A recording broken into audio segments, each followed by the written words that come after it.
once in a while we get a movie that is a true surprise hit. A movie that, despite fan expectations and desires, far exceeds the level of quality that anyone thought possible. Then, when this unexpected movie is released, it tells a perfect story, hitting all the necessary beats and finishing on the best note.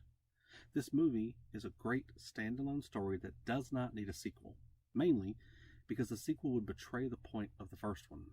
However, this film is an unquestioned success at the box office, bringing in over $1 billion, and a sequel is almost a guarantee. That film was Joker. Joker was a surprise hit from Hangover director Todd Phillips.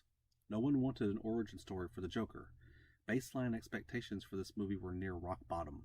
The media probably helped the film by depicting it as an incel manifesto that would incite millions of dangerous men to start rioting and shooting up movie theaters.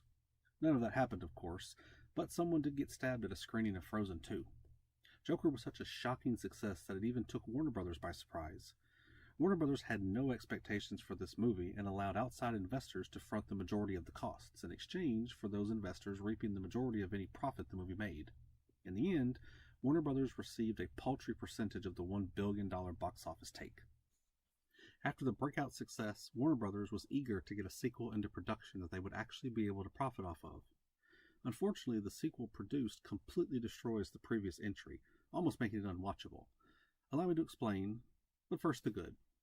Joker, Folie, Deux is well acted by its two main leads, Joaquin Phoenix and Lady Gaga. It's shot well and looks good, just as Joker did. It has some interesting scenes, one in the courtroom that is hands down the best of the movie, and a couple of interesting ideas. And that's about it, for the good. The starting point for why this movie failed has to be the reluctance of both director and the star to do a sequel. Todd Phillips is on record saying he had no desire to do a sequel to this movie, and has expressed his dislike of sequels in general. And Joaquin Phoenix has had a long-standing no-sequel rule for years. When your two primary driving forces behind a movie have openly stated they don't want to do the movie, it automatically puts you behind the 8 ball. But a truckload of money can change minds, and it looks like that's exactly what happened here. Unfortunately, that impacted the direction of the film. This movie is cynical and mean-spirited toward the fans that made the first movie such a success. Joker depicts a misunderstood man, Arthur Fleck, who has been abandoned by everyone around him. In desperation, he snaps and becomes a character that will demand people notice him, the Joker. As the movie closes, the line between Arthur and the Joker has blurred to such a point that we, the audience, can no longer tell the difference. Is he Arthur? Is he Joker? Did any of the movie actually happen? Or was it all some muddled delusions of a sick man? We don't know, and that's what makes the movie so great. Without spoiling the film too much, Joker 2 takes a definite stance on those questions, which in and of itself sort of ruins the first movie, and that stance is further damaging to the point of the previous entry. The movie spits in the face of all the fans of the first one. It's as if Todd Phillips looked at what the audience liked about the first one, or looked at the conclusions drawn from it, and decided that it was the wrong conclusion to draw. The Joker character is ruined, the message of the previous movie is ruined, and the audience is left wondering what any of it was for. Now, I do leave some room in all of this for the possibility that this was a complete troll job on the part of Todd Phillips. The question I wonder about is who the troll is against. Is this a director who hates sequels, that was bullied by a studio into giving them a sequel, who produced a verifiable flop to stick it to them?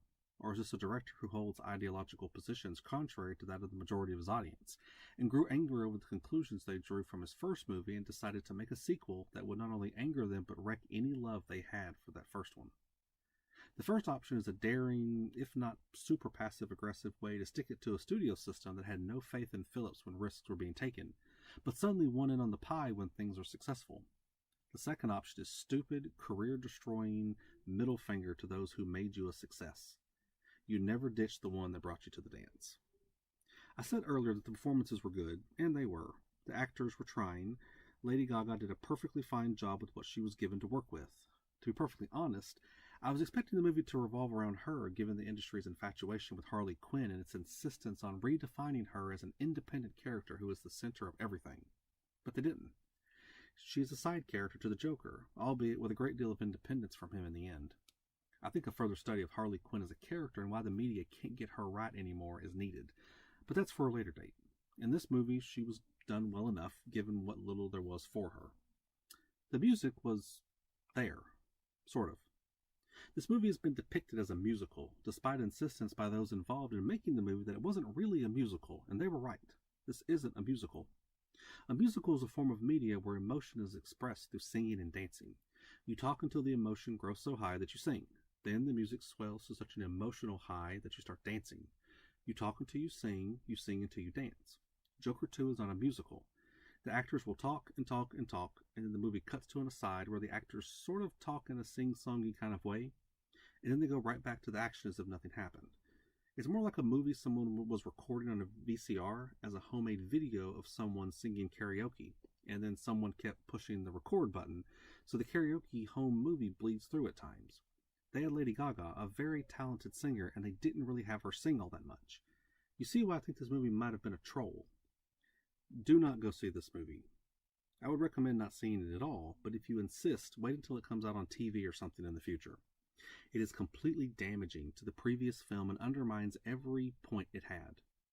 I know it sounds odd saying that a person who created a property doesn't understand the thing they've created, but it does happen on occasion.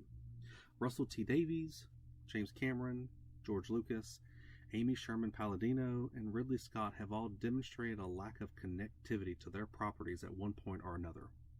I think Todd Phillips should be added to that list, unless, as I suggested earlier, this was all a troll. Do not see this movie. So if you've seen Joker, the first one, what's your favorite part?